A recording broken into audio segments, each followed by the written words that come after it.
holding area for race 3 in the BRSCC Mazda SuperCup.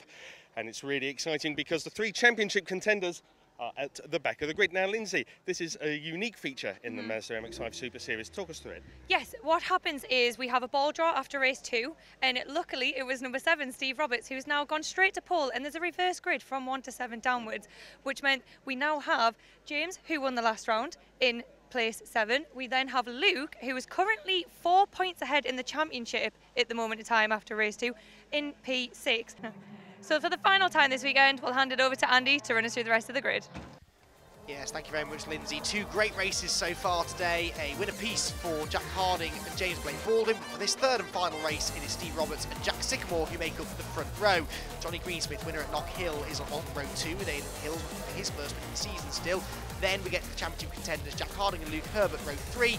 James Blake Baldwin down on row 4, alongside his stepbrother Simon. Then row 5 for Sam Tatler and Will Stacey, winner of round 1 back in Silverstone. Lewis Carter and Gary Townsend are next, ahead of Tom Parker and Alec Livesley, and Christian White and Aldo Whitty. Towards the back of the field now, Alex Miller and Bradley Kendra on the 9th row, row 10 for Ian McDonald and Carl Garnett. James Kell and Nick Rutter are next, and the 12th row grid, Javier Brook and Mark Swarbrick. Now, we can't count out Jack Harding for this championship battle either. He is the white and blue car that starts on the inside of row number 3, alongside the championship leader, Luke Herbert, the all-blue number 1 car. We get ready to go racing for the final time this weekend at Rockingham. The lights go out, away we go, and from the front row of the grid, it looks like a fairly even start, but Sycamore maybe will get his nose ahead of Steve Roberts on the run down towards turn number 1. Johnny Greensmith's coming around the outside, then they're going to be 3 abreast through the first corner. Further back there in the championship contenders, trying to get themselves sorted out. They're all going to the inside line. Look, all of them. Harding, Herbert and Blake Baldwin. They're 4 abreast for the race lead, though, because Aidan Hills is coming charging around the outside. Jack Harding on the inside of everyone. They will take the race lead. Jack Harding, a remarkable start from 5th on the grid, leads them through the Dean Hairpin for the first time. Blake Baldwin is alongside Jack Sycamore for 2nd place in towards the end, but he gets boxed out wide. Oh, drama! James Blake Baldwin off the road. The man who was so close to taking the championship lead away is off on the first lap. There's no damage done, but he's right at the back of the field. Well, we could not have scripted this, could we? Jack Harding has made the absolute perfect start to this race, because not only has he got the race lead, but he's got several cars now between himself and his championship rivals, because somewhere in all of that, Luke Herbert has been held up as well, and there he is behind Simon Baldwin. So Luke Herbert has some real work to do, not quite as much though as his championship rival James Blake Baldwin. There's Aidan Hills, he's dicing away with Johnny Greensmith, so well, we questioned whether it was the right decision for those championship contenders to go to the inside line down towards the Dean Hairpin. Initially, it seemed to work, but then something happened down at Dean, which has seriously hurt both of the top 2 in the championship. There is Luke Herbert trying to find a way past the squabbling Simon Baldwin and Johnny Greensmith. Johnny ends up on the grass coming out of the Dean Hairpin. There's some damage to the front of his car, I noticed. Now, whether that is linked with what happened to Blake Baldwin, I'm not too sure. Will Stacey there, the all-blue 192 car, ahead of Aidan Hills. They are running 4th and 5th respectively. So the order across the line at the end of lap 1, Harding leads the way. It is Roberts 2nd place, 3rd for Sycamore, 4th for Will Stacey, who started 10th on the grid, and Aidan Hills rounds out the top 5. What a remarkable opening lap that was, and well, we're not done yet with the drama. Jack Harding will now be looking to try and check out, I'm sure, at the front of the field. But what's going to happen behind him? Steve Roberts and Jack Sycamore both looking for their first ever race victories, of course, in the MX-5 SuperCup. Jack Sycamore, in fact, looking for his first ever podium. Steve Roberts had a podium way back at Silverstone at the start of the year in that opening round of the season, which was won by Will Stacey, the man who's 4th. Hills 5th, Greensmith 6th, Herbert up to 7th now, so he's found a way ahead of Simon Baldwin. We wait and wait and wait, and there, car number 4 is James Blake Baldwin. You can see the damage to the rear left corner. That won't be affecting his performance, but the fact that he's mired back in the slower traffic will be. Sideways there through Chapman Curve. He's trying to find a way up the field as quickly as possible. Oh, nearly gets into the back there of the 73 machine. That's Lewis Carter. He gets on the inside now. Next target is going to be Alex Miller, car number 7. Blake Baldwin is making pretty rapid progress up the order. The question is, how far up the order can he get? Into the left-hander of Grace Lyndsay goes, and yeah, that's another place picked off. This does remind me rather of that first round of the season where, if you recall, we saw Luke Herbert as the reigning champion coming into the first race of his title defence, and the car broke down on the outlap from the pit lane, so he had to start from the back of the grid and worked his his way eventually up to 7th place. Well, it will be interesting to see whether Blake Baldwin can match that sort of result in this one. Will Stacey, meanwhile, the winner of that race back at Silverstone, is defending heavily here from Aidan Hills, who gets a good run out of the Brook chicane, gets alongside, and in fact I think he's going to have that move made before they even get to the start-finish line. Just much superior traction out of the tight corner onto the banking. Through he goes. So he makes progress. Of course, the other man who needs to make progress is Luke Herbert, who is only in 7th place. And there he is at the back of this train of cars, in behind Johnny Greensmith. He looks to the inside, but Greensmith's going to have to defend on that one. So it's a turn trying to get past Will Stacey in front of him. So this is a real tight battle pack now going through Dean. Interestingly, in the front of the field, Johnny Greensmith, beg your pardon, Steve Roberts, was actually quicker than the race needed next time round. So the lead gap came down slightly. Let's see what further progress James Baldwin has made. There he is, and he's gained several more places, in fact another 2 or 3 since we last checked in on him half a lap ago. So the Ford Motorsport car is definitely making its way towards the front. Where exactly will he end up at the end of the race will be helped by the fact that the man he's most interested in a way, Luke Herbert, is not running away with it at the front of the field. Mind you, neither is Jack Harding. You can see in the back of the shot there that Steve Roberts was well and truly up for the fight in this one in the early stages. Out of Gracelands there, you can see the lead gap, and Roberts really getting away from the AK Automotive car in 3rd of Jack Sycamore, and that really appears to be where the battle is. Jack is a bit of a cork in the bottle here, and Aidan Hills is going to try and do to him maybe what he did to Will Stacey a lap ago. Watch for the exit from the next sequence of corners. He's already on the attack. Look, he's forcing Sycamore to defend the inside line. Now he'll try and get a good cut back here, carry some good speed out of the corner, and maybe, just maybe, carry that speed out onto the pit straight. Can he do it? Looks to try and get the tight exit, which he does. It's not quite as good a run as it was a lap ago though, and so Sycamore will just about hang on. Aidan Hills has had 3 podium finishes this season. He'd like to add to that very much in this race as he heads down now through the left-hander at turn 1. Gets in the slipstream again, looks to the inside line. There's a gap there. Sycamore hasn't got it covered, so I think Aidan Hills might be about to get himself back onto the podium here. On the inside he goes, and car number 8 goes into P number 3, a bit sideways, but he does make the move stick. But driving that from Aidan Hills, he's back onto the podium now. But that further congests the group of cars behind. Jack Sycamore now has Will Stacey to the inside. Not therefore will have to promote a bit closer to the side of the orange car, but just about avoiding contact. So back towards Chapman Curve they go. Aidan Hills, I think I'm right to say, has had 1 podium at every round so far. He's looking to continue that trend here this weekend at Rockingham. Yes, Aidan had a podium in race 2 at Silverstone, race 1 at Knock Hill, and race 3 at Brands Hatch, so it could be another 3rd race visit to the podium this time around for Aidan, but there is still over half the race to go. Will Stacey now the next man to apply the pressure to Jack Sycamore, but of course you can see now the effect of the slipstream, because although it looked as though Aidan Hills was significantly quicker than Jack, now that Jack's in behind him, he's struggling to pull away, struggling to get anywhere unfortunately. He's Alec Livesley, who is in the gravel trap somewhere. I'm not entirely sure whereabouts on the circuit that is, but the car is well and truly beached and going no further. And Will Stacey continuing here to attack the 91 car of Jack Sycamore. In turn, he's looking to try and get one of his best results of the season. His best result so far is the 6th place that he got in the previous race. He's running 4th at the moment, so he can afford to lose another place and still take his best finish of the year. Not that he'll be thinking like that, he'll want to see his eyes forward. Although you now see that Aidan Hills is just starting to make a bit of a break. There's Luke Herbert. Now, he is not making the progress that I expected him to. Of course, Johnny Greensmith's not an easy man to pass. Neither is Jack Sycamore, though Will Stacey is about to try and make the move stick as they go down towards Dean. And indeed, he does go on the inside, and this could open the floodgates because Greensmith and Herbert are not far behind. Greensmith gets boxed in on the inside line. Herbert tried to go around the outside and couldn't do it. Greensmith now to the inside of Sycamore. He's really late on the brakes. That was a good move, and that was the move of an MX-5 veteran there. He saw the gap and went for it straight away, no hesitation. Herbert likewise will seize the opportunity to follow him through. So, unfortunately, Jack Sycamore, as I thought might happen there, he moved offline and ended up losing quite a bit of momentum there in NASCAR style. They all came straight through, appropriately enough, since we are racing in an oval circuit.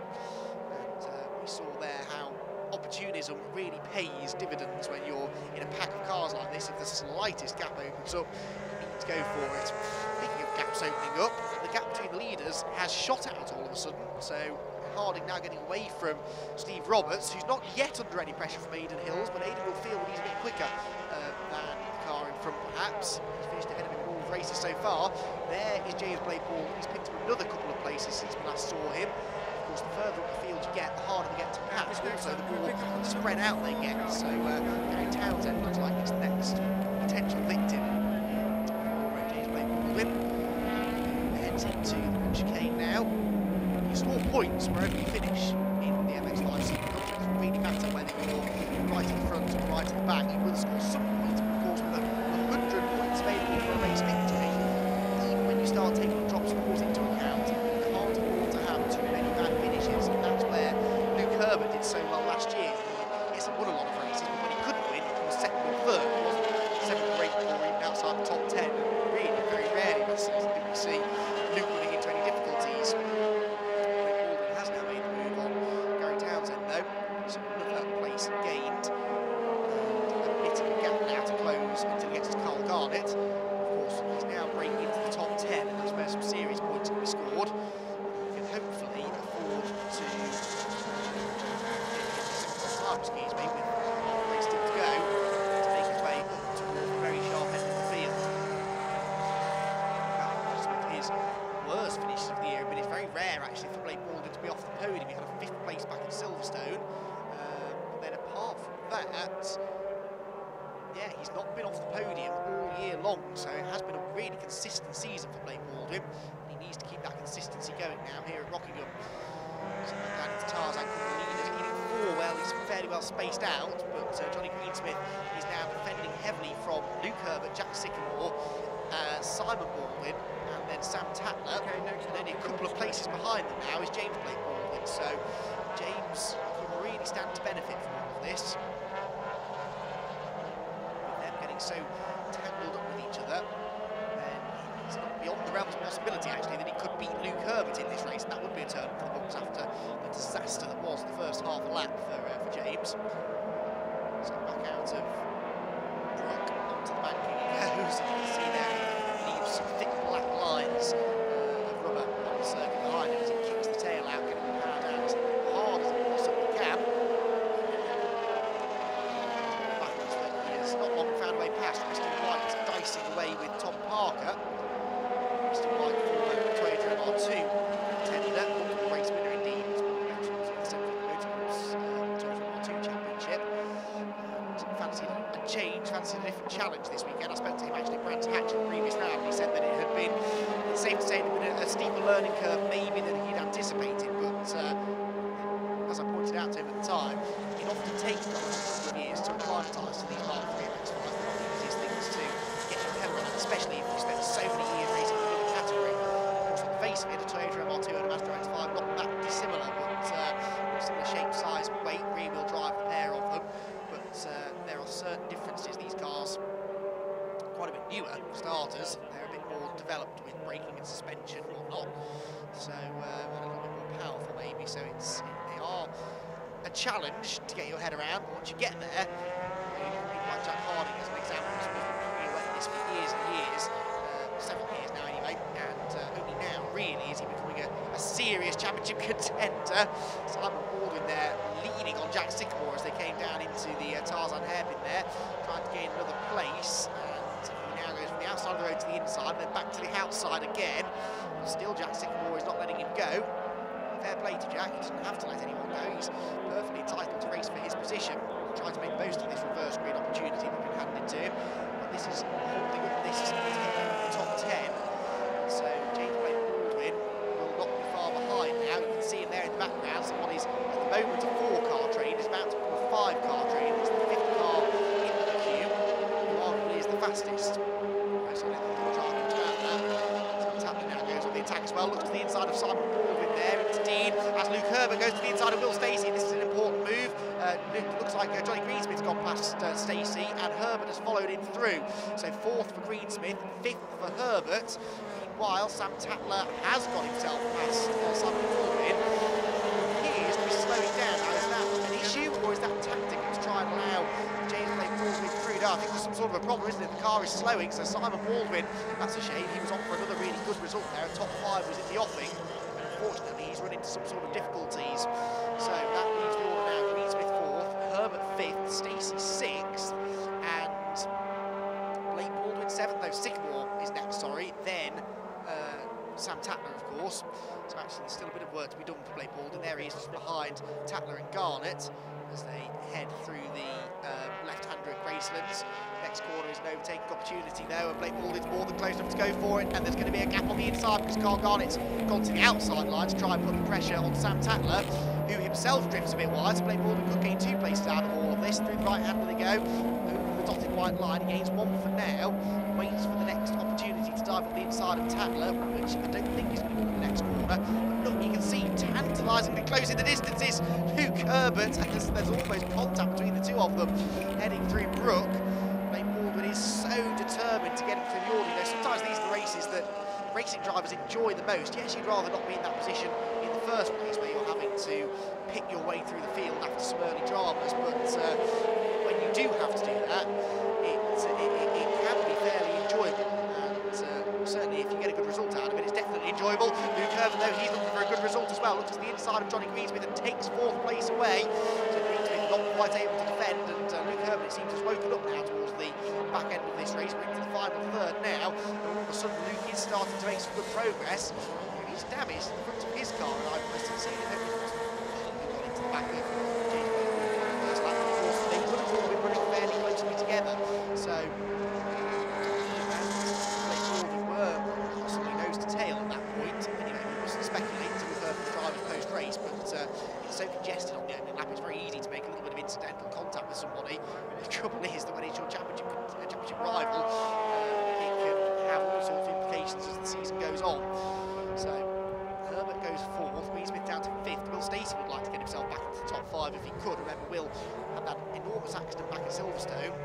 Not of his making, lost the brakes going down into Beckett's, wiped him out, and hasn't raced in the championship since. But we know he's very much capable of winning races. So too, though, is this man, James Blake Baldwin. Whilst the race victory this time around is probably unlikely, he could still salvage top 5 finish out of all of this. Gets himself alongside Jack Sycamore. That is another place gained. 7th now belongs to James Blake Baldwin. He's got a bit of real estate now, though, to bridge before he gets to, in a way, the most important group of cars that he'll race long. What's he got, though? Only probably about 2 to maybe 3 more laps to go. With Herbert now at the front of this queue, is he going to be able to make a break? It's easier said than done sometimes, especially when you've got someone like Johnny Greensmith on your tail, which just doesn't seem quite able to stick with him at the moment. Will Stacey likewise is dropping back. That's not good news really for Blake Baldwin. He'd rather these three were falling over each other and holding each other up. That's going to be a lap. As it is, it's not going to happen. This, though, is a battle that I thought might develop. The 2nd place, Johnny Greensmith has now been caught by Aidan Hills, so that's going to be another scrap to keep one eye on as the final 2 laps unwind. Aidan Hills has finished 2nd once this season so far. Back in the race from the hill, he really did start to show some serious pace after entertaining a few races at Silverstone, where he showed glimmers of speed, but maybe a little bit of inconsistency. Ever since Knock Hill onwards, he's been a consistent top 5 finisher, has Aidan. He's a bit sick of being best of the rest behind the 3 tight antagonists. There's an opportunity to at least beat 2 of them here. Get himself 2nd place, that would go down very nicely indeed. But Greensmith and Stacey definitely being caught here by Blake Baldwin. Meanwhile behind, Sam Tatler's on the inside of Jack Sycamore. And if Jack loses this place, then he could lose another one to Carl Garnett. Yeah, you can see that coming, couldn't you? Tatler goes through, Garnett up the inside, they make contact. No, they just about stay away from each other. And I think that Garnett will make that move stick on the run down the school straight into the Brook chicane. In fact, he's even got ideas of attacking Sam Tatler as they head into the next sequence of corners. Leader comes through though, Jack Harding, and he is a very un-MX-5-like 6 and a bit seconds clear of anybody else, but that's because he was the only one of the real potential race winners that broke out in front early on. Remember, he got the lead from 5th on the grid in the space of 2 corners, and he has not looked back since. This, of course, has always been a happy hunting ground for Jack Harding. He's won races here in the past, got some of his first race wins, in fact, in the championship. Mind, it's really highlighting this round as they kick off his title challenge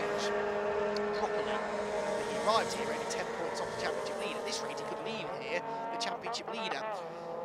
We'll have to wait for official confirmation of the points, of course, but it does look as though that could be the way things are going to work out. The Automotive, of course, former championship winning team themselves with Alan Henderson a few years ago.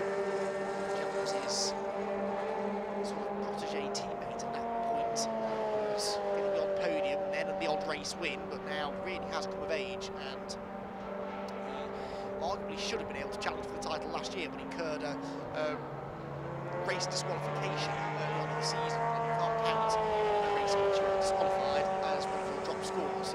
So that would be out of contention straight away, because you lose 100 points immediately to whoever takes the race victory.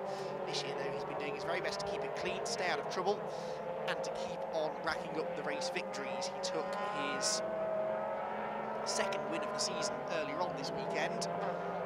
Podium result in race 2 went quite nicely with that, and now he's just one lap away from a third victory of the season and his first double race victory over one given weekend. So Jack Harding really has stamped his authority on the championship here this weekend at Rockingham. That is a real signal of intent as we now move into the second half of the season. 4 more rounds still to go though. Castlecombe, Alton Park, Croft and Donington Park, all of which will be back on the TCR UK support mill. So it's going to be absolutely fascinating to see how this championship continues to twist and turn. It looked as though through the Knockhill and Brands Hatch rounds, maybe Herbert was starting to establish himself again, winning races with real regularity. 4 races from 6 over the Knockhill and Brands Hatch weekends. But as we leave Rockingham, they're going to remain his only 4 wins of the season so far. And with James Blake Baldwin and Jack Harding set to be tied up 3 race wins after this one, that goes to show just how competitive a season it's been. And Jack Harding will be really happy that he continues to be a part of this championship equation. Can't quite count out Johnny Greensmith or Aidan Hills yet, but they could do with winning with a bit more regularity than they have been so far. For the time being, it is all about this man. Jack Harding is now just a few corners away from victory in round number 12 of the BRSCC Mazda MX-5 SuperCup.